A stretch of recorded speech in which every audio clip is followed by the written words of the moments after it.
Hi everyone, I'm Jonathan Martin and we are following breaking news right now out of DeKalb County. We are right now expected to hear from District Attorney Sherry Boston. She's expected to announce indictments related to two cases of criminal activity inside the DeKalb County Jail. Let's listen in right now. DeKalb County Jail.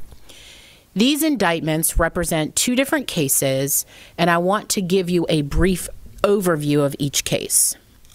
In April of this year, employees found a contraband cell phone and cigarettes during a search of an inmate's cell.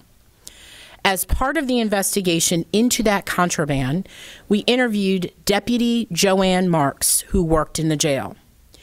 Deputy Marks admitted to giving the cell phone and the cigarettes to the inmate. Deputy Marks also admitted to having sexual intercourse with the inmate. The sheriff's office arrested and fired Deputy Marks the same day.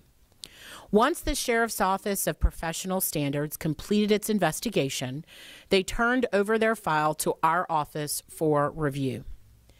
Tuesday, a DeKalb County grand jury indicted Marks on several felony charges: sexual contact by an employee or agent in the first degree, and 2 counts of violation of oath by a public officer, and items prohibited for possession by inmates. Following her indictment, a grand jury warrant was issued for Deputy Marks' arrest. She turned herself in to the DeKalb County Jail this morning, and she's scheduled for arraignment in the Superior Court on December the 23rd. The second case we want to update you on today involves the tragic death of Christian Collins. On March 13th, 2024, Collins was an inmate at the DeKalb County Jail. Surveillance video from inside the jail that afternoon shows Collins visibly stumbling around the common area of his assigned pod.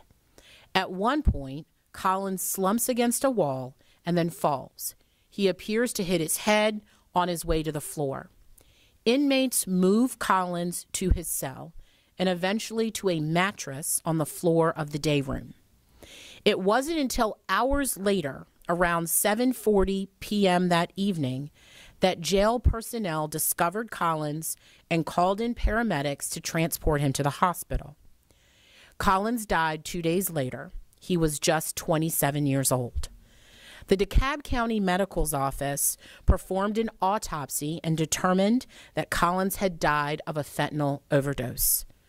Through our investigation, my office learned that another inmate, 45-year-old Tobias Woods, sold the drugs to Collins and another inmate in his pod. Witnesses say Woods not only provided the fatal substance to Mr. Collins, but he also actively worked to prevent Collins from getting the help he needed when he knew something was wrong so that he wouldn't get caught. After Collins fell, Woods was the one captured on surveillance video moving Collins into his cell and out of the view of jail staff. Tuesday, a DeKalb County grand jury indicted Tobias Woods on charges of felony murder, 2 counts of distributing controlled substances, and items prohibited for possession by inmates. A warrant was issued for Woods' arrest, and the DeKalb County Sheriff's Fugitive Unit took Woods into custody on Wednesday afternoon. This case will be assigned to a Superior Court judge and scheduled for arraignment. Neither of these indictments would have happened without the hard work and dedication of the staff standing behind me. I want to take a moment to recognize Chief Assistant Pete Johnson, Supervising Investigator Christopher Hollywood, Director of Major Crimes Lance Cross, Deputy Chief Assistant District Attorney Steve Ruth, and Senior Investigator Steve DeMasi. I would also like to thank the DeKalb County Sheriff's Office and their Office of Professional Standards. Most importantly, I want to express my deepest condolences to Kristen Collins' family. I and my team have been in touch with his loved ones to notify them about this development in the case, and we will continue to keep them updated as it progresses through the court system. Our investigation into the drug death of Kristen Collins and how those deadly drugs got into the jail is still open and active. Collins was a military veteran who had been struggling with mental health issues. He was booked into the jail in February of 2024 and died little more than a month later. I want to remind the community that many of the people housed in the DeKalb County Jail are awaiting their day in court and have not been convicted of a crime. Being in jail should not be a death sentence, and crimes that happen inside the jail will not be ignored just because the people impacted are behind bars.